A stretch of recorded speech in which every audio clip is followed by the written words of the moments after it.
Good evening. The Toronto Raptors beat the Charlotte Hornets 111, 100.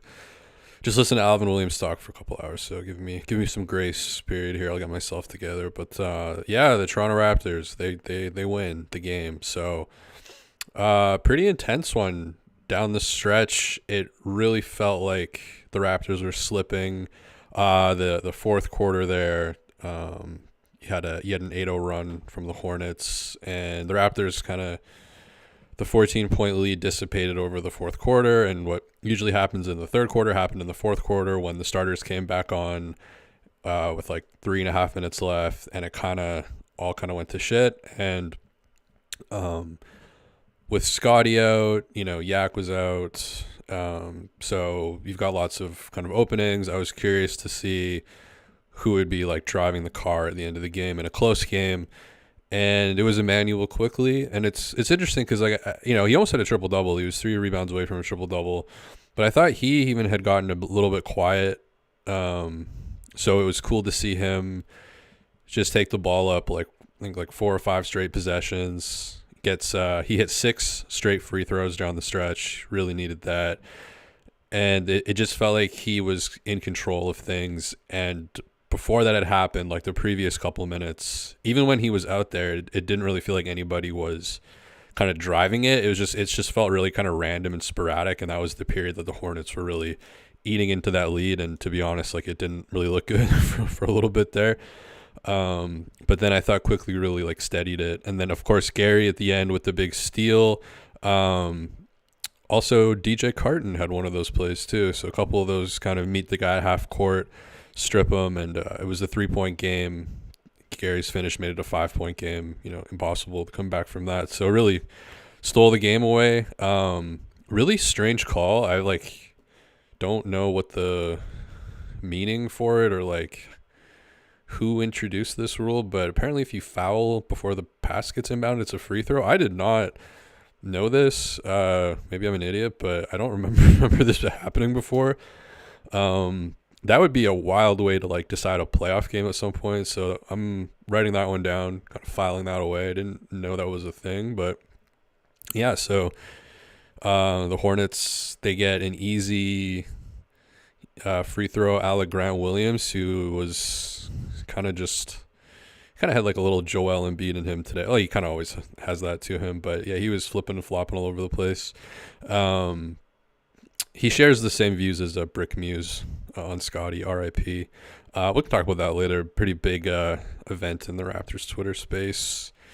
But maybe I think Steve kind of spurred that whole thing on. He's in the chat sometimes, so maybe if he's around, we can kind of shoot the shit on what happened today. But anyways, for the game, so they get that 1 point. Grant Williams gets the free throw.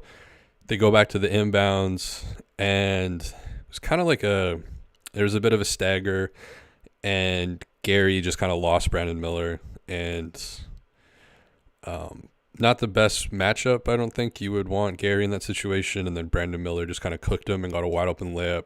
The help didn't come over fast enough, which was Kelly Olynyk, who did play pretty good defense, but on that play, just kind of let Brandon Miller get a layup.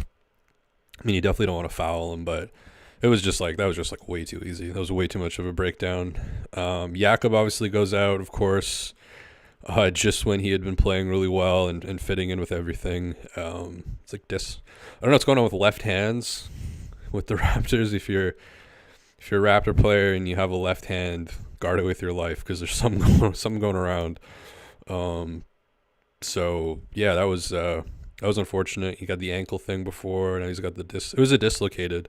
So hopefully it's not like a long-term thing, but he would have been a guy who would have slid over. Obviously, if Scotty was in the game, he would have slid over, and so Miller just got like a wide open, uncontested layup.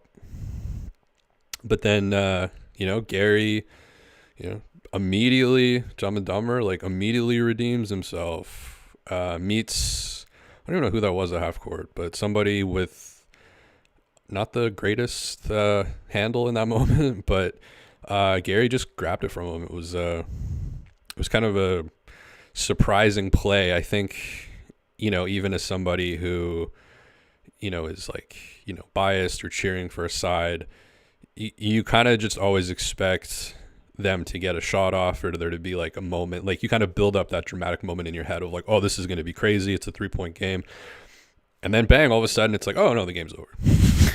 Okay, yeah, the game's just over. So that was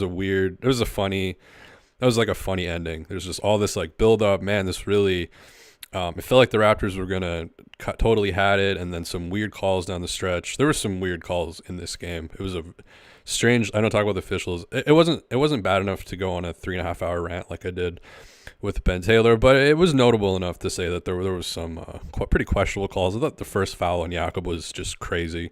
Underrated story that Yuta Watanabe's like downfall from Toronto actually came at the hands of Natalie Sago, but I didn't make a video at the time, which I really regret doing. But yeah, she had some questionable calls on the baseline, on the Raptors baseline, calling Yak for an offensive foul, and then yeah, it was just like Matt and Alvin alluded to it, where they were letting them play for like 5 minutes, and then 5 minutes they were just kind of calling everything. It's just yeah, she's up. Like Ben Taylor's obviously the worst. Musa Dagger's up there. Scott Foster's up there. Evan Scott's up there. But yeah, don't need to go on a referee spree or a tangent. What's the deal with, is LaMelo Ball just like out forever? I feel like he's been out for like a really long time. I feel like the Raptors have played the Hornets like 6 times this year, and LaMelo Ball hasn't been. It's been Hannibal Lecter over there that they've got. Yeah, I don't think Miles Bridges should be like allowed to yell for help. It's just like, no, like you've submitted that, surrendered that right. But yeah, he likes to, as Matt Devlin said, which had kind of a double, I don't know if it had a double meaning, but he said, watch out for Miles Bridges. Definitely good advice on or off the court. And you worry with like a Natalie Sago, if things kind of go downhill, if there's a Malice at the Palace situation, I'm sure Miles Bridges is taking that opportunity to hit the people that he really wants to hit. So you just kind of worry for everybody's safety in that situation. Obviously, his case was wild. There's like pictures and court shit and like follow-up stories about like pool balls and stuff. Just yeah, but people seem, Draymond likes him. Mikal Bridges really likes him. That was a funny development. People are like, oh man, I feel so bad for Mikal Bridges. Like it's almost the same name. People are gonna get them mixed up. And it turns out that like Mikal Bridges like worships Miles Bridges, kind of like Draymond does. It's kind of I don't know. Expected more from Mikal Bridges this year. Didn't really take. I think the Nets did as well. So that's stuff for him. Davis Bertans in this game, one of my favorite players to watch. Not because of like not skill, but I just love that every 3 he takes is like out of 45. He's like every 3 he takes, he's like diagonal. Like no one else shoots threes like him. Like he's totally unique in the NBA. Like he I don't know how he does it. And a lot of them are like from the logo. I mean, it's hard enough shooting a ball like standing up. Like this man is like between how like a human and like a dog would play basketball. Like it's so I love watching. It's so entertaining for me to watch. And that was kind of their play at the end of the game was a Bertans 3. And they had like 21 seconds left. It was kind of a wild 3. I guess he is a movement does that make you a movement shooter? If every 3 you take you're just, I don't know. It's really bizarre. Tell me in the chat, is there anybody in the NBA, anybody else in the NBA who shoots threes like Davis Bertans? I don't think there is. I've actually sat down and thought about this. Like I've put psychic energy into thinking about this. There's no one who shoots threes like that. Sometimes Steph will do it, but it's not like, it's like 1 or 2 a game. Like Bertans, like most of his threes are like that. Like it's just, I don't know how he gets anything in, which he hasn't been as of lately too much, but kind of like Anthony on Manchester United, who I said I was a fan of a couple years ago with Will Liu on the podcast. Probably my worst take ever. But yeah, anyways, back to the game. So Grady Dick, I was really worried for Grady because he's been on such a great streak. By the way, I just put out a Grady video a couple hours ago, Grady Garrett Temple video. Go check that out. But I was really worried about Grady because the other day I saw something on social media which like horrified me about Grady, and I've kind of been thinking about it, worried about it. He posed with the Leafs jersey with Bruce Brown. Bruce Brown was wearing the cowboy outfit. But yeah, I mean, but I think like the more important point is if he is immune to the Leafs curse, like he could be like an all-time great player. Like if he can wear the Leafs jersey, come out and hit threes, not be phased at all by it, his trajectory, like that gives me more confidence than anything else. And he was really good tonight. Jordan War was really great tonight. DJ Carton was smoking a little bit. But yeah, Grady again, 3 for 5 from 3 tonight, and the 2 threes that he missed were like crazy contested. I actually don't really know what he was kind of doing on both of those. That he he kind of stopped, pumped, but the guy didn't bite, and then he just kind of took it regardless, and it was like right in his face. And I think he just grazed the rim on those. But the ones where he's like, other than that, like the 3 that he hit are just like bang bang bang, like they're just perfect shots. But I don't even hate the 5. I don't even care about the contested threes. Fucking launch it. But in a non-development setting, it's not the best shot, but take as many fucking threes as you want, Grady.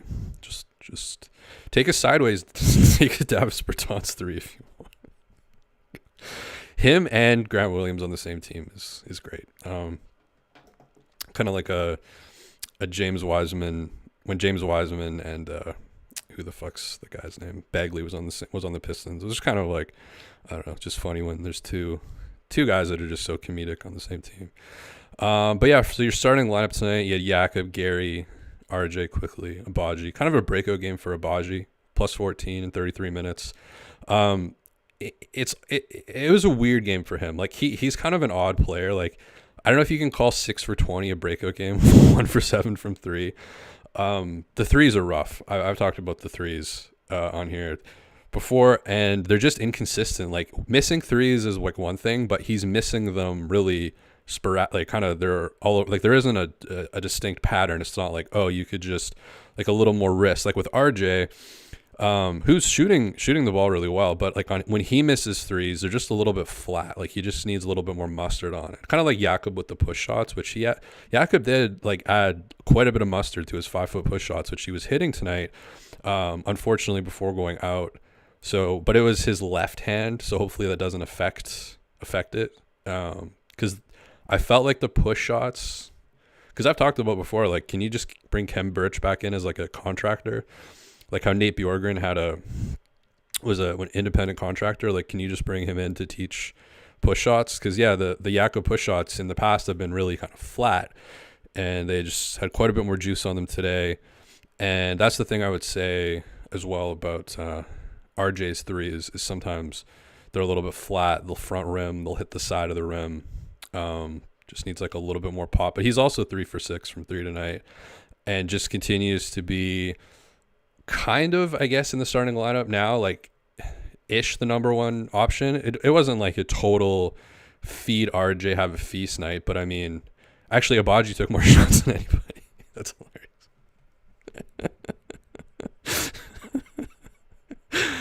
Hey, that's when you know you're developing. When Ochai Abaji is leading your team in shots. Nothing wrong with that at all, you know? Go take 20 shots. It's whatever, man. But yeah, Barrett, kind of the de facto number one option in a way with 16 shots, so he was really aggressive.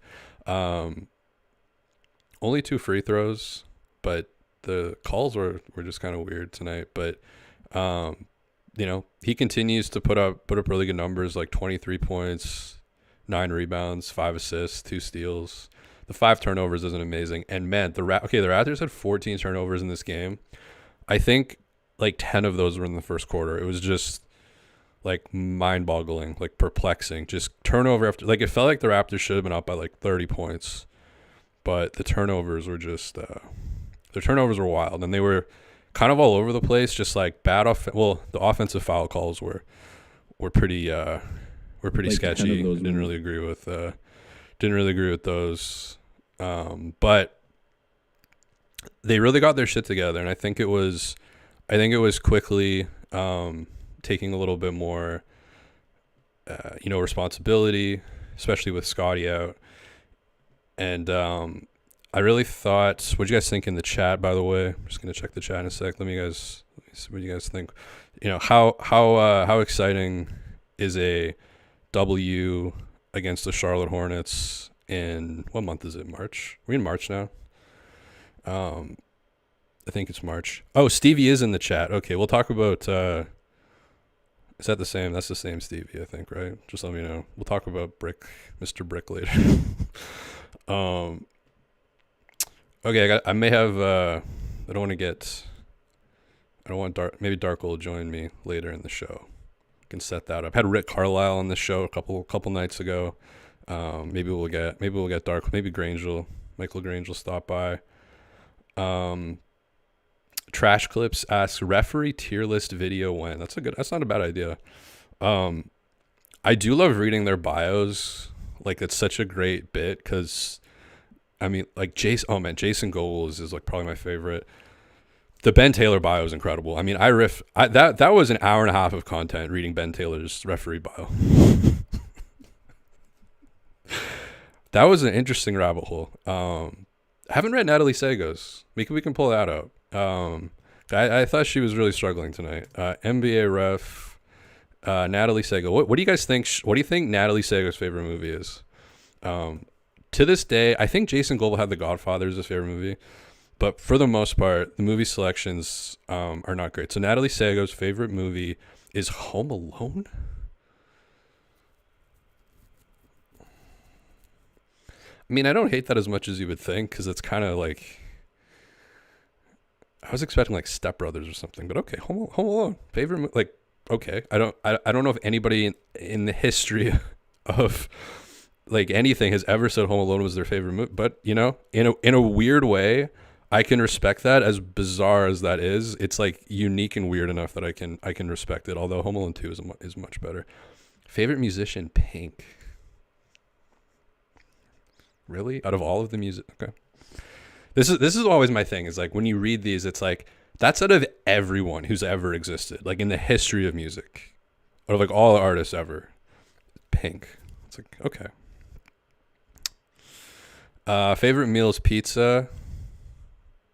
So maybe was she at the party the other night? Favorite app is Instagram.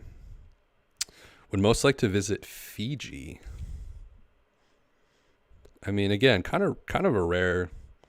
Usually it's Italy, France, Fiji. Okay, hidden talent juggling. Okay, you know what, Natalie Sego, you get a pass. There's not really enough here, because some of the other things I don't even know what it is. Favorite book, Legacy and the Queen. I don't know what that is. Favorite TV show, I almost got away with it. I don't know what that is, but you get a pass. It's not as bad as I thought it was going to be. Vegan grass, life isn't worth living without SB4 on the court. Yeah, I know. That's obviously the kind of like.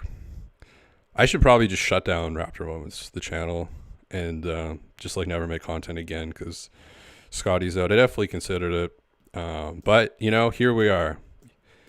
Got DJ Carton to talk about. Who by the way, like nice strip at half court, and then in a similar vein, like. Dives to get an offensive rebound that he kind of tips to RJ Barrett, and hit a three. And it was at that moment where I was like, the Raptors are going to win this game. If DJ Carton's getting you 3 points, it's over. Where's JFL, by the way? Because they gave him the deal. I always said I wouldn't call him JFL but then I realized I don't know a single like just for laughs comedian, so I don't care. I'll call him fucking JFL. It flows too. Comes out of the mouth nicely. JFL.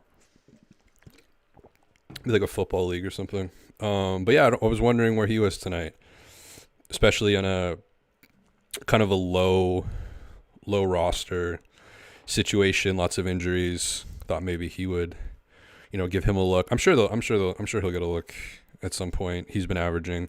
It's been funny, like the 905 just like being like Javon Freeman Liberty, another 37-point game, and it's like, okay, he could probably play over McDaniels at this point, but okay. Anyways, yeah. So Grant Williams. I don't know if anybody else caught this. So like it was Grant Williams versus Jakob Hurtle on the jump ball, and Grant Williams didn't even jump. Again, one of my favorite players to watch because he's so funny. He just like didn't, because it's like, what's the point? I guess like you're just gonna. There's no way you're winning that as Grant Williams. What's the point? You may as well just like use that 0.8 seconds to get into a better defensive position, I guess. Like, so he just like looks at the jump ball and he's like, yeah, whatever. Jakob, you can win the jump ball. So that was really funny. And then the first few buckets were Jakob finding Ochai Agbaji cutting from the corners. And that looked really good. I mean, they have really nice chemistry. And then they call a foul on Jakob, who, one of the weirdest foul calls I've seen this year. It was truly bizarre. Like I don't know if he even touched him or if he, like his hip just kind of like grazed next. Like it was so bizarre. And they called an offensive foul on Yak just as after he had passed. So it was a brutal call because it was almost challengeable in my opinion, because you get 2 points taken away. Because just as Yak had done the dump off to Ochai and dunked it, they call Yak on the offensive foul. They take away the bucket. They give it to Charlotte. So that's like a challengeable offense in my opinion. And the foul was, and she was right there. Like it was Yuta Watanabe-esque on her part. Just mind-blowing shit. And I thought that threw off the start. Like they were in such a good flow. That would have been like the third bucket in a row that they would have got. It was almost to the point where it's like, is Steve Clifford going to call a timeout because the Raptors have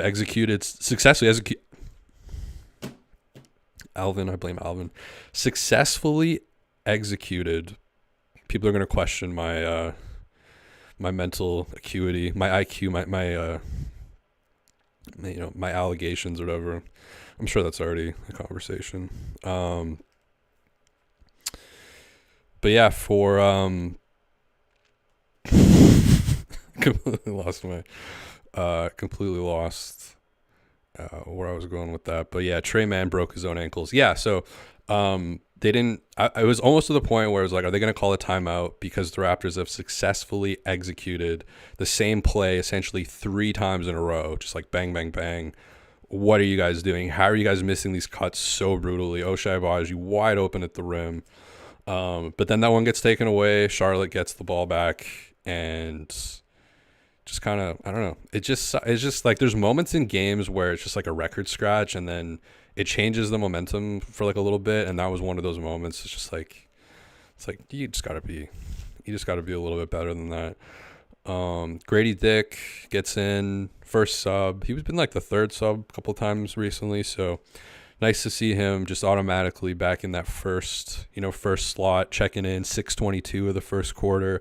He comes in, and what's beautiful about this is because Bruce Brown, I've talked about this before a few times, but Bruce Brown does this thing. It's to the point where I think it's on purpose now. The second Grady checks into the game, Bruce Brown takes a heavily contested three. Like, the threes where he's just like kind of dribbling to the side and then he just kind of like decides to take a three even though his guy is guarding him straight up. He like does that by tradition when Grady checks in. It's wild. You could say you're watched to it. But so tonight, no Bruce Brown. Immediately Grady hits his first shot. Splashes a three. Beautiful. So that was a cool development. Trey Mann breaks his own ankles at six minutes, the first quarter. He like went behind his legs and then just completely collapsed. It was kind of wild. And then the first quarter ends with a DJ Carton ISO. It's like, okay, DJ Carton. That's when you know you're developing. It's like, all right, we're gonna give DJ.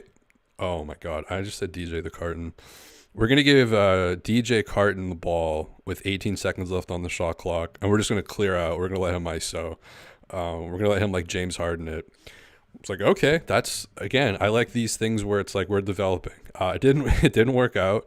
He got to his spot, had a little, wasn't quite a runner. It was kind of he has that kind of, it's somewhere between, it's like a teardrop shot. He's done it a couple times. I've seen some mixtapes of his where he kind of likes that shot. It's kind of I guess it's like a teardrop, but it's shot normally. I don't know. It's interesting, but he got that off. Almost went in, but didn't quite make it. So that was your ISO kind of end of the quarter play. Again, that kind of seems like a situation where like Freeman Liberty could be interesting to watch. I mean, I've only seen limited, tape of his, but he really seems like the type that could be dangerous in a situation like that, where it's just like, all right, end of the quarter, just go do something. So second quarter, Hornets going a 7-0 run. Kelly Olynyk's the only guy playing defense. Really tough stretch of the game. That's when the Hornets really caught up. And fortunately, Pirtle and Abaji, they connect, and then Abaji hits a 3. And I think that's pretty much all of his buckets, were him and Pirtle connecting on like 4 drives, a 3, and then one more. But yeah, he missed a lot of threes. I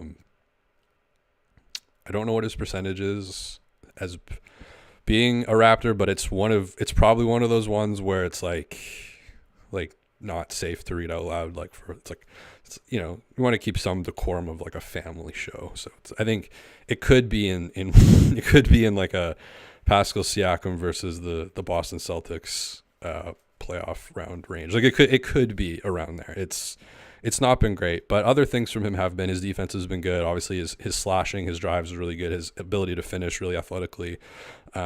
He doesn't make dumb plays on offense, which is nice. Like the threes are like, okay. I mean, and you're developing, so fuck it, whatever. Take 20 shots, lead the team in shots. It's all good. But what I do like is he doesn't make a lot of dumb mistakes on offense. Like he doesn't dribble the ball into the ground. Like he doesn't hold it. He makes quick decisions. He's kind of like that Darko-ish player. He's not an incredible playmaker, but he's a really good play finisher. And the Raptors have like 2 of the top off-ball playmaking centers in Jakob and Kelly. So really makes sense for a guy like that to kind of flourish. I can't really compare him to Precious, but just in the terms of like, I think how the Raptors want to use him as like a guy that can slash. Like when Precious was kind of like a wing guy, I think Abaji is just like a little bit more of a more situationally aware, fits into I think what the Raptors are trying to do a little bit better. So overall he's been Bill Cosby said Alvin Williams had a cool moment. He said, I'll just stop talking, but I don't remember why. They had some good Philly banter. I like that. They're talking about like how to pronounce Philadelphia, which I just did incorrectly.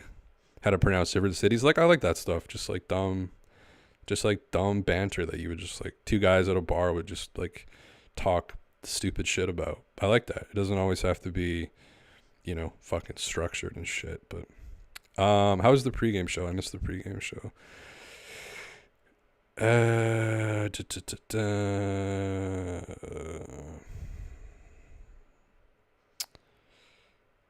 Just reading through some of the chat. People are big on Ochai Agbaji. When Davis catches and shoots in transition on a forward-leaning shot, it's money. I don't know about that. I'm not sure about that. But yeah, back to the Raptors. Jakob putting a little bit more mustard on the push shots is really good to see. And we have a really good like meme moment here. Shouts to Candace Parker. There's the meme. That's the meme. RJ Barrett, 2:36 into the camera, or 2:36 in the second quarter. Weed oil is hitting me right now pretty badly, but we're going to keep pushing through here. Says, what are we looking at? With like, it was just so, you could hear the audio. Scotiabank, they say the vibes are dead in Scotiabank Arena, but they are playing Rick Astley, Never Gonna Give You Up. So how do you not be jazzed about that? But just very audibly, you can hear him screaming, what are we looking at? You can read his lips. You could put that on anything and it would work. That's why it's just got great crossover potential. Alvin did make a comment. I think I know what you're talking about. Alvin sometimes makes like the back in the day comments where it's like, back in my day, like guys had to know how to score from all places on the floor. And it's like, yeah, but then people are also saying that there's more offensive talent than ever. So I don't know. I guess that's like another way of saying the mid range is not as sexy or whatever. I don't know. But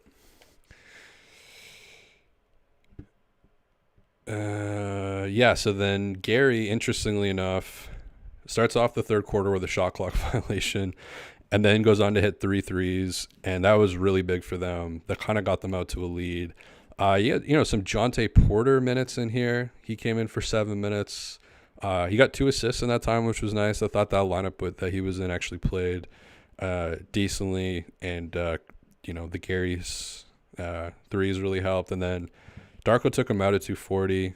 Thought that was like a little bit early. But then, Wara with his smooth drives, like another guy, struggled on defense guarding Hannibal Lecter. But in terms of like offense, like driving, he's really smooth. He was 5 for 8 tonight. The 3 for him, RJ's got a nicer 3, but it's kind of that same trajectory where it's like a little bit flat. Just like a little bit more pop on that would probably be nice. But his drives are really strong. Like he's really coordinated after he leaves his feet. So I think that's like a kind of a special and rare skill. Grady, 24 minutes tonight. I don't know if what's his season high? Because I think he could probably play a couple more minutes. He's kind of been averaging around 20, so 24 is a nice little bump, but like could maybe get him. Like, does Warren need 18 and Grady need 24? Like, I don't know. Could Grady have a few of those? Warren wasn't even in the lineup for like 3 weeks. Now I'm just being fucking annoying, but you know what I'm talking about.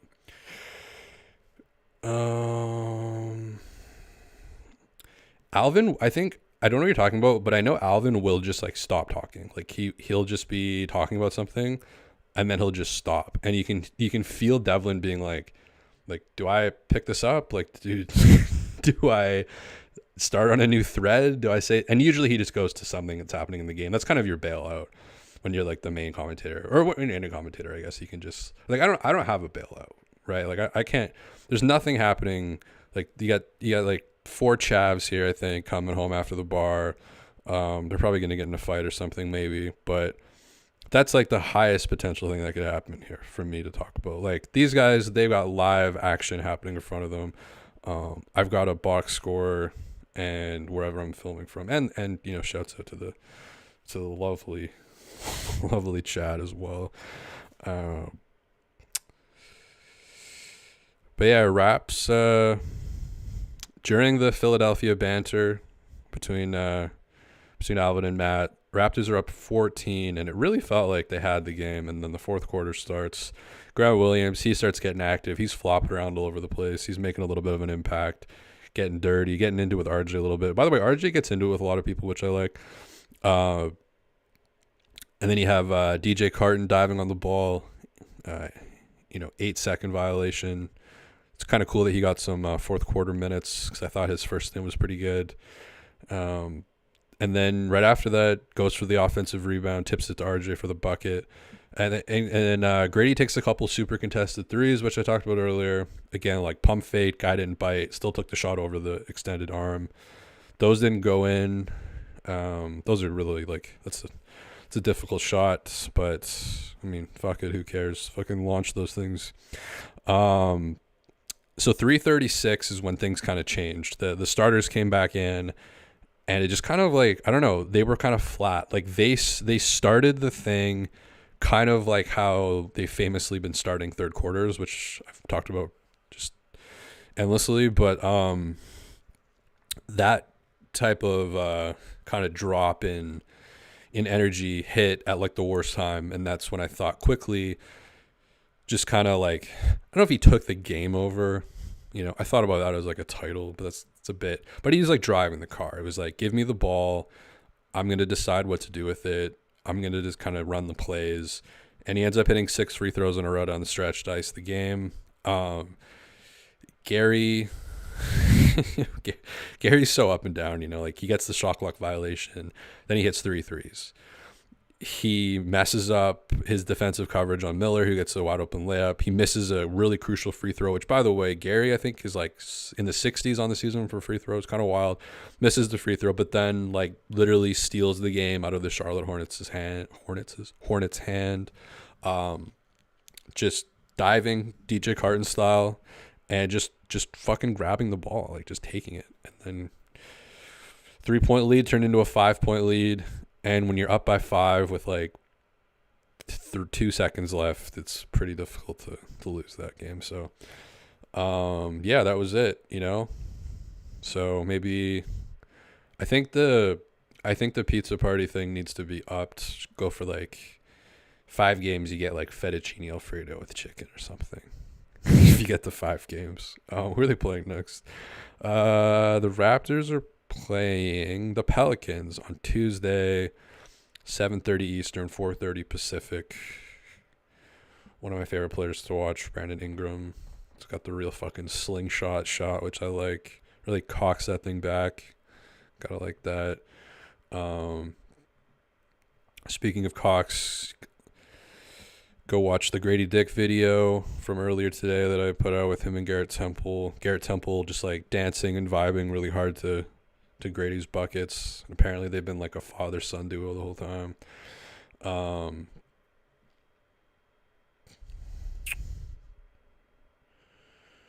Grady's highest minutes played was 30 against the Pelicans when there were 2 quarters of garbage time. Yeah, I guess that counts. 30 minutes. Yeah, that was the Jalen McDaniels game, which was another video I made like a week ago with Jalen McDaniels getting like 5 turnovers in like 3 minutes or something. Just so yeah, shouts to Grady for getting the garbage time minutes.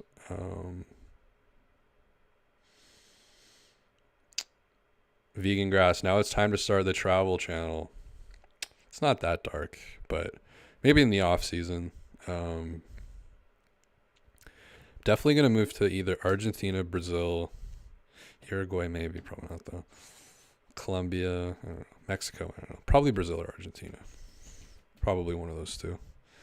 Both have pros and cons. I've gone pretty deep on both of them, to be honest. But if anybody has any tips, South America tips, let me know. I'm always looking for South America tips.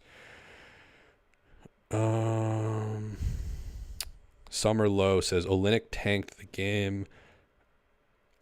I thought at one point he was like the only guy playing defense, but yeah, he did struggle a little bit on offense. 0 for 4 from the field, and then kind of on that last play where Gary lost Miller, I thought the help defense was kind of not even really existent. So yeah, you know, and he's gonna struggle a bit with that. He had a couple. He's always gonna get like 2 turnovers because he makes pretty like aggressive or adventurous passes. One of them was a bounce pass that was kind of sketchy with like 1 minute and 2 seconds left in the game, but you know, he gets you 4 assists. I think that's kind of his main thing, like, is being the assist guy off the bench, because like Wara 0 assists, Carton 0 assists, Grady 0 assists. If you don't have the 4 assists from Kelly, like, your bench is fucked. So I guess that means tanking the game, eh? Fucking whoever you were, Summer Low, cool. Brick Muse.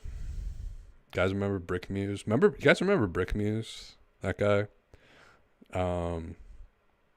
Who's Stevie in the chat right now, I guess was like the first guy to do a little investigative journalism. And so this like Brick Muse guy on Twitter, he's been pushing the like Scotty Barnes' retarded agenda, which is like everything from he's autistic, he's acoustic, which is like, they think that's like funny. They think that like he understands, you know, LeBron James speaking in like tongues language. They say, you know, he's not beating the allegations. He rides the slow bus. He's like, all, you know, all this like, but there's been one account that's been like really, you know, predominant in doing this type of shit. And today he put out trying to sell a t-shirt, or it was an ad for a t-shirt saying, you know, Scotty Barnes autistic. And the guy who made the shirt has like Magic Johnson AIDS shirts, and like definitely has like a niche he's carved out for himself.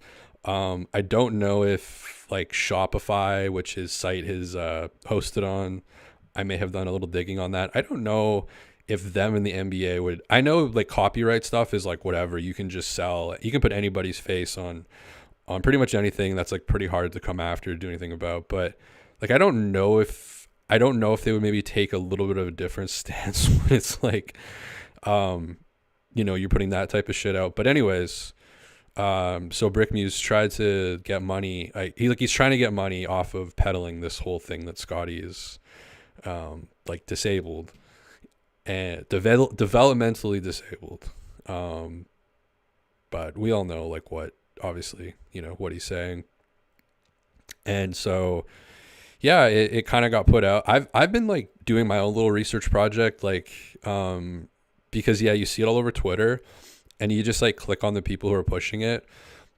And I found an archetype come up over and over and over again. And Brick Muse was that archetype.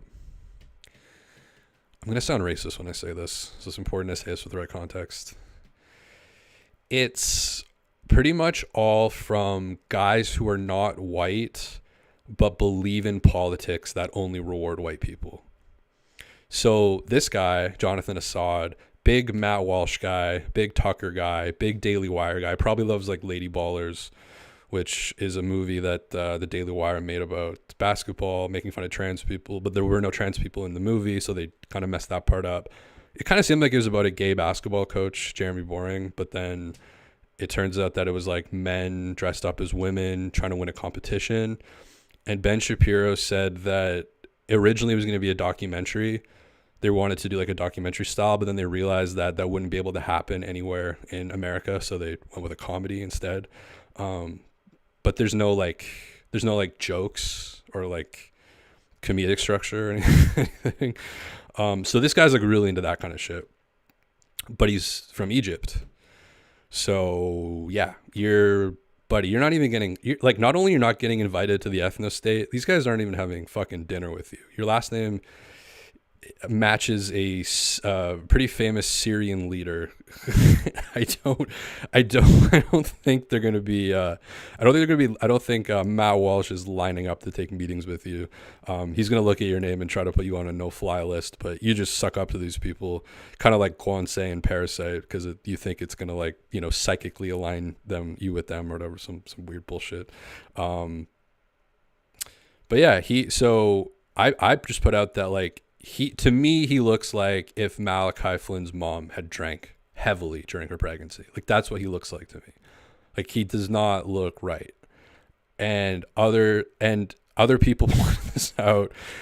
And that was the other factor in a lot of these guys pushing the, Scotty Barnes is, fill in the blank, like disabled. A lot of these guys, like, I don't know. It's one of those things where it's like you see it all the time where it's like every accusation is a confession. It's a projection from a deep insecurity. I mean, you've got this guy fucking Brick Muse, and people are finding his pictures and all this stuff, and like he's selling himself as like a digital storyteller innovating in NBA, and it's just like Scotty Barnes is autistic, buy this shirt. Like that's his idea of like journalism and whatever. And he had that all over his like LinkedIn and making like inspirational content or whatever on his website. It's all about how like he'll never give in to the mob, he'll always speak the truth, he'll always stand up for what he believes in.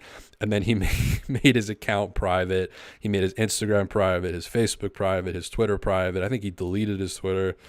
So he went into like tailspin mode. And you cannot come at Scotty Barnes that aggressively, and that just like unabashedly, and not just get steamrolled by hundreds or not thousands of people, because there were a lot of other fan bases who piled on to this guy. And like I'm never gonna like protest like Shane Gillis's stand-up bit. I'm a big Cumtown fan, big Chapo fan and stuff. But there's a way to make off-color jokes, and like you don't just make the same joke over and over and over and over again to the same person with like no creativity. Like zero, like there's no creativity in any of the stuff that he does or these other people are doing. There's like, they're not even doing research on like old tropes. Like they're not even doing like paint chip research or like slow dances and stuff. Like there's no puns, there's nothing. I mean, acoustic is that's the big thing that they came up with. That's the big joke or pun or whatever. Acoustic. That's really just great stuff. I mean, man, there are a lot of people, like the Elon people or whatever, like he missed out on 4chan in 2009 when it was like still kind of great. There'd be the crazy threads, but that would be balanced out with like, hey, we're like 100 of us are going to have like a LAN party where we're all going to call the same blockbuster and ask for the same movie. We're going to hack Sarah Palin's email. We're going to vote ridiculous flavors for like potato chip flavors and stuff. That stuff's like fun when you're like 14. And I think they missed out on that. And now, unfortunately, it's on Twitter and it's much more like, oh no, people can post like your home address and your house, which is what they did to this guy. So, yeah, pretty eventful day for Mr. Brick. So yeah, Scotty's got a lot of support online. So, yeah, those are like the worst. Those are like the most like predictable, annoying people where it's like you believe in a worldview that inherently does not value you. And now you're going to take that anger out just on like random shit that is in your passions, like say basketball, for example. And he's like super into basketball, talking about basketball all the time. Just, I don't know how else to say it, but like you just look at you can just look at the guy. He has like a Poku frame, but is, I don't know, like an eighth of his height. It's like you did not play sports in high school. Other people played sports in high school, and you looked at them and went, "Damn, I wish I played sports. I'm really into the NBA. I'm really into watching this stuff. I just have no coordination. I can't fucking squat half my body weight. I can't deadlift 1 time my body weight. Like I can't run 10K in under 45 minutes. Like you're just cooked, man." And so you grow up like wanting to be more powerful than somebody else, and ironically, the guy you like try to go after campaign after campaign and is Scott.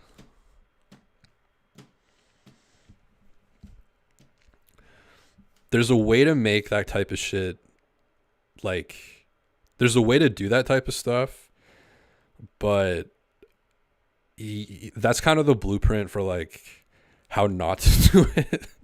And like he did it to himself. Like he deleted all his own shit. He just like self-destructed. So a little bit of Ben Carlos energy for him. But yeah, that was so if you missed out on that was kind of a big event. So it was kind of fun. But yeah, I definitely had some Vivek Ramaswamy energy. Perfect. Exactly. It's like the second I saw that guy, it's just like I've breathed air for 32 years. That's all it takes for me to see that. And I'm like, okay, this is probably not going to work out. This might not work out for you. I'm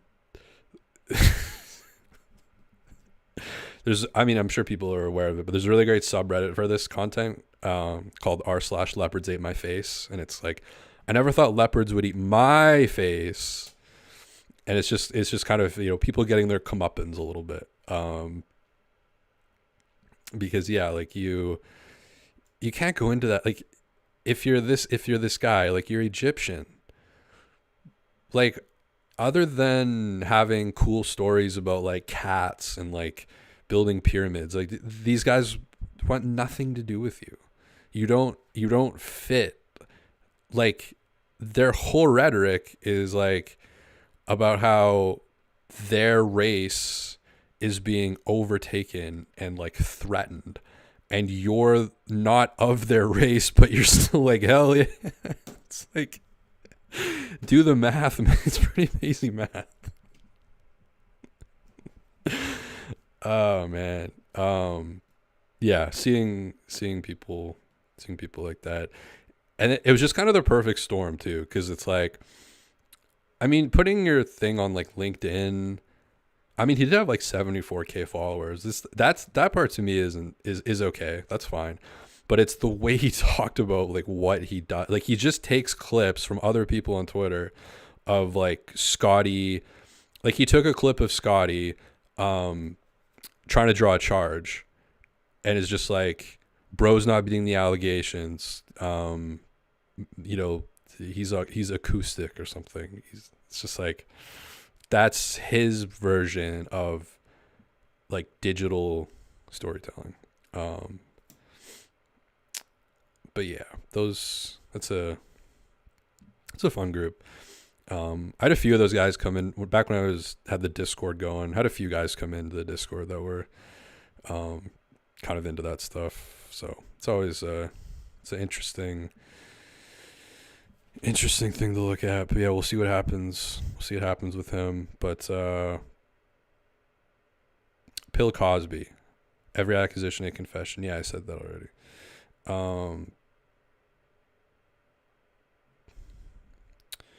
Mob Kick Production says, do your after game live, post a well edited cut. Mob Kick Productions, where are the well crafted shorts? I just put one out 2 hours ago. How often do you need the videos? 2 hours ago I put one out. You need a new video every 2 hours? Like, I just have such a hard time thinking people like rely on any of this, or like want or like need any of this. I put it out 2 hours ago. This is my other thing, Mob Kick Productions. By the way, it's cool that you're at Productions. I didn't realize that there were like producers in the chat. That's fucking cool. What have you produced? Prioritize 2 to 5 minute videos. So first of all, this takes zero effort for me. I've already like written down the game, which I would have done anyways. I turn the live camera on. I talk about the dumbest shit, like these people fucking walking behind me. I'm talking about Brick Muse on here. You think this takes any like effort? This takes zero effort. This is like an hour. So prioritizing like the shorter videos that I cut up, that takes a long time because I'm fucking stupid and slow and inept. So that takes me a long time. I think about them. I ruminate on them. I think about what movie clips could go on them, what music could go with them, what TV shows could go on them. I can't just shit them out constantly. And I just put one out 2 fucking hours ago, you fucking mook. What the fuck are you talking about? Mob Kick Productions. What have you produced? Who do you know? What are you doing? Let's take a look. Let's take a look at your channel. Go to channel. Let's take a look at Mob Kick Productions, who is wanting to influence my fucking creative process. We're at the point. We're over. I mean, we made I got all my notes out. We're at the part of the show where it's just fucking stupid bullshit. But let's pull up your work, because you're being so fucking critical about my dumb shit. Let's see what you're up to, Mr. Productions. Let's see this. Mob Kick Productions. Okay. I like that you've got 7 subscribers and 24 videos. That's always a good sign. You always want to have more videos than subscribers. It's always been my goal. Okay. You got a cat here. I like that. I like cats. I got a cat at the end of my video. That's cool. 4 views. Cool. Where's your shorts? We got a cat drinking water. Billy does a thirst. Oh, cool. It's all like meme language. It's very unique. Finley does a zoom. Let me guess that you say things like, I'm adulting today. On the Bayou. That's cool. 6 views. I like this. A great idea. Ooh, kind of suspicious. We don't really know what it is. Could be clicky. I like that. A great idea. Could be anything. What's the reveal? What's the twist? What's the hook? Pie Fest. Another good one. So this is Mob Kick Productions. This is, so what else we got here? We got Dust in the Wind, My Bones Fell Down the Stairs. That's like a Michael Grange sentence. Little dust in my wind here for, falling down the stairs. I'm a big fan. What the fuck's it called again? Mob Kick Productions. They got lots of videos about cats, drinking out of a sink. A little old house here in Louisiana on the bayou. Maybe maybe Hewell Babbitt's house down in the fucking Bayou area, Plan B. Oh, I could switch. This would be perfect for me to go from Mike LaGrange to Jordan Peterson talking about Plan B. This is great stuff, man. I love this. Plan B. Okay. 10 years ago. Portugal the Man, 10 years ago. J5, 10 years ago. Black Bear Hatchery. That's kind of cool. Is it a black bear? 10 years ago. J5, Jurassic 5 fan. I got some of their records. I have a picture with, I met Charlie Tuna backstage. R.I.P. Mob Kick Productions. Pretty cool. Go subscribe. Go subscribe to Mob Kick Productions. Go give them a ton of love. Just great content here. Really appreciate the creative feedback on my channel and what I'm doing, because when you've got a production house like this, I'm gonna take what you say in full stride. I love this stuff. I do really like the cats. Are these your cats, or did you find? Because I see a TikTok. Watch me do something. We're at this part of the podcast where like 7 people unsubscribe and people leave, forever. But we got TikTok. I can't really see if that's. Can we zoom in a little bit more? Just me bumbling around, learning the technology, hearing every squeak in my house, doors opening. You can probably hear them in the background. I can't read that. It's too small. But yeah, you got a TikTok. That's cool. But yeah, go give them some love. Go check out Dust in the Wind. I think I'm going to go hit that right after this video is done, which Mob Kick is saying I'm prioritizing. Like Mob Kick is essentially saying like what I'm doing right now is like difficult work. Like that's what you're ensuing. Like this is like time consuming, like draining work. Do you realize I had Rick Carlisle on here the other day? You know what? Let's just completely go into self-destruct mode. Like you want to see Mr. Productions. You want to see something real. I mean, again, I put out a Grady video 2 hours ago. It's Grady moves Garrett Temple. So let's 2 of us now. This is like is this like going to be like a labor issue now? So let's get multiple people on the mob kick. But see, yeah, so this is another person. Oh, I could change hats and then it would look like different. Okay, that's trippy. See? Look at this. Look how much, mob kick, just you think that this is like effort, because you're making like dust in the wind. Wow, I look terrible. I look really bad. I need to get my life together at some point here. I do not look good. If there's anybody watching this, can agree with me that I do not. How often am I keep switching hats? Let's go back to the menu and one. Oh, we could see from the chat. Can we see Mob Kick Productions? Here we go. Prioritize the 2 to 5 minute videos. This, make an edited version of this and give it to me. Take my family out for a lovely steak dinner. We're at the point of the show. Folks. I've got more videos coming out soon too. Got a whole fucking off season as well to make video, but I got CTV News. Probably in a couple days. I got CTV News saying that Scotty Barnes is from Toronto, so I got that video coming out. Incredible video. Bit of a rail on local news. Got some Cumtown bits in that one. Hopefully, it's good enough for Mr. Productions. Hopefully, I always want to be a producer's producer, so hopefully you like that. And then also got one with Tyrese Halliburton politely asking Gary Trent Jr. to stop guarding him, which happened a couple games ago. From this game, I don't really know if there were any kind of like moments. I don't know. What do you guys think? DJ Carton? Did DJ Carton get a video? What do you think, Mister? That's the only producers can answer me. What do you? What are the producers saying? Um, prioritize.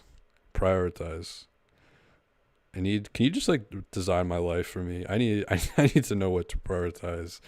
Um, I'm a mess when I get out of bed in the morning. I'm just like grabbing the weed oil, grabbing the coffee, putting on like Porcupine Tree, just looking at dumb shit. I do need some.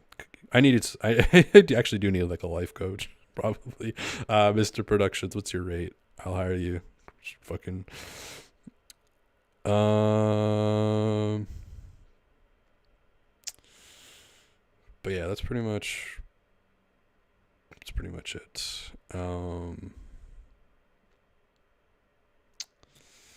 So next game is against the Pelicans. To Mob Kick's dismay, we will be also going live after that game, because it takes literally no effort and people watch it for some reason.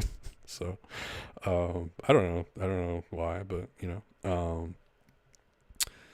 but yeah, I'd love to see the music that you're making as well, because I'll be releasing some stuff soon. Get a feature or something. Producers linking up. But yeah, Raptors win 111-106. In terms of the Hornets, I mean, Hannibal Lecter did eat, unfortunately. Not super efficient. Like, it's weird to me that he only hit 9 shots, because it felt like he was really in control of the game. But maybe in retrospect, it was more in spurts. I think in the second half, he kind of fell off a little bit. Brandon Miller continues to impress me. 11 for 21, 26 points. He's got this kind of like quiet seriousness to him, where he just seems very like level-headed. He just seems like very ready to be in the NBA. You know what I mean? Kind of the chakra, David Thorpe chakra test. He passes all the David Thorpe chakra tests. David Thorpe, big into Marvel movies, which does not surprise me. Micic, the 30-year-old rookie. I think one day they need like one of these 30-year-old rookies needs to come in and win Rookie of the Year. Just some dude from like Bolivia who grew up in like 8,000 meter elevation and like did resistance training in Lake Titicaca or something, and like grew up in like La Paz and went hiking a lot, and is like 8'6", and he comes in as like a 32-year-old rookie and wins Rookie of the Year. That's gonna happen at some point. You got to think at some point that could happen. But Brandon Miller, what is he? Probably third for rookie voting. Some injuries to Pajemski and Hawkes, although I don't know if they were quite reaching that level, but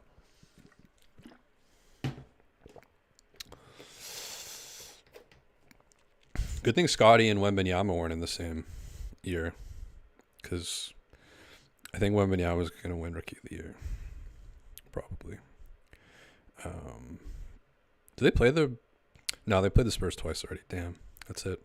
But yeah, Micic, 30-year-old rookie, 12 points. He just seems like a guy who'll be in the NBA till he's like 46 or something. Like, he'll just be here forever now that he's here. So you like that. Grant Williams, again, talked about it off the top. Hilarious guy.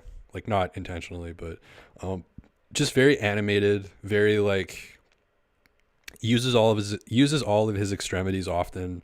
Just very like you notice a guy like that. You notice the Davis Bertans 45-degree angle threes, which I love. Trey Mann broke his own ankles, which was one of my favorite plays of the game. Only 6 points for him. He came over from OKC, -10 tonight. But yeah, in terms of like assists for the Hornets, just like not a ton of ball movement for them. Like, the offense is just not. I mean, hot take. They're much better with a LaMelo Ball type on the floor, because like 24 assists tonight. Nobody had more than 6 assists. And it's another thing you got to give a shout out to Quickley for. 11 assists tonight, 22 points, 11 assists, 7 rebounds. Flirting with a triple-double there with 3 more rebounds. And again, really just like a steadying force down the stretch. The 3-pointers for him weren't hitting tonight, 2 for 7. But I thought he just kind of, I don't know if it was him who decided or the coaching staff who decided or combination of both, but it just kind of felt like, okay, the starters come in at 335. It feels really disjointed. It's like I don't know who's in charge. Like there was no hierarchy in the offense. It's like who has the ball, who should have the ball, who's this being set up for, what are the advantages, what are the coverages they can exploit, how can they get high percentage shots late in the game, how can they make high percentage plays late in the game in a close game like this against a team that you can probably outsmart. No offense to the Charlotte Hornets, but you could probably outsmart this team. And yeah, I thought Quickley just like really slowed it down. Unlike a Davis Bertans, who it's just like one of my favorite plays of the whole game was him. The Raptors were on a run. I think they were on like a 10-0 run. And instead of like trying to slow it down, steady the ship, Davis Bertans just from the logo, facing like this, taking a three. And so the opposite of that, ironically, with initials IQ, is Immanuel Quickley, who just like really calmed things down the stretch. And he ends up getting fouled a bunch, which is ideal because he looks really confident down the stretch. And then I don't know what's with Gary's free throws, because remember when Gary was like the clutch guy for free throws? Like he was just automatic. It's just like the end of the game, it's always like Gary, get Gary the free throw, get Gary the free throw. And now when Gary got fouled, it was like, because I think he's at like 65% on the year. I was kind of like, God damn, and he overshot the first one. I find he usually undershoots them, so he overshot the first one. I was just like, but then switched the second one. Of course, redeems himself, getting the game clinching steal to ice it. And yeah, the Raptors are back in action. One day off, back on Tuesday.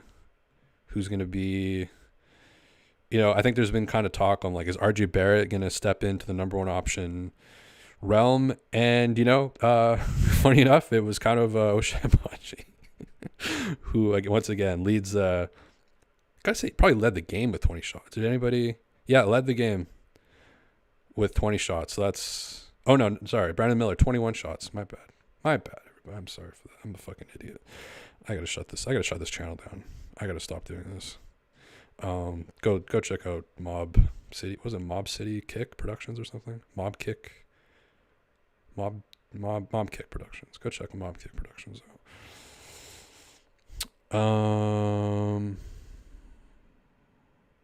Pale Fox, do you think the Balco reports, what the fuck is Balco? About LeBron will cause his awards to be stripped like Barry Bonds? I have no idea what you're talking about. I was just about to like shut this down, and I just like looked at the chat. I don't even know what that, I don't know. Balco. I just thought of Edith Falco for some reason. Skylar from Breaking Bad, but I don't know what Balco is.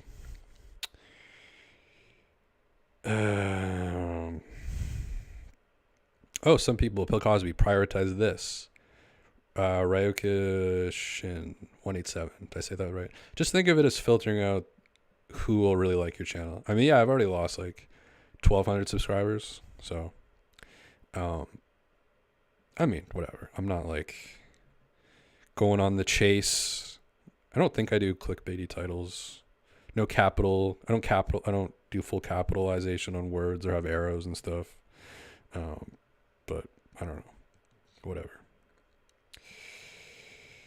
Vegan Grass says, good on him. Darko on Ochai putting up 20 shots. Pale Fox, it's his PED use.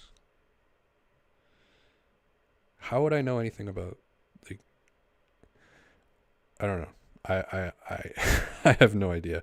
I would say for PEDs, go watch the Jose Canseco video where he's like, me and Mark McGuire used to all the time like shove needles in our butts before the game, like steroid needles. And then the 60 Minutes reporter is like, all the time?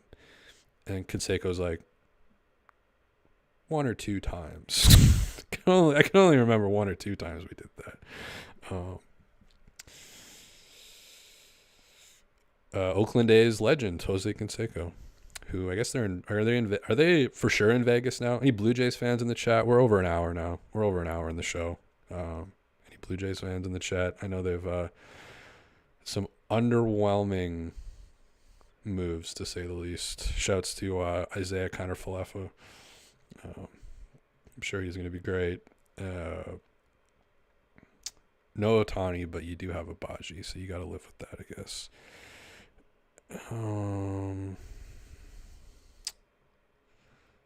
Yeah. Raptors. W. 2 more games, and you get fettuccine alfredo with chicken. If you win 4 more games, you get fettuccine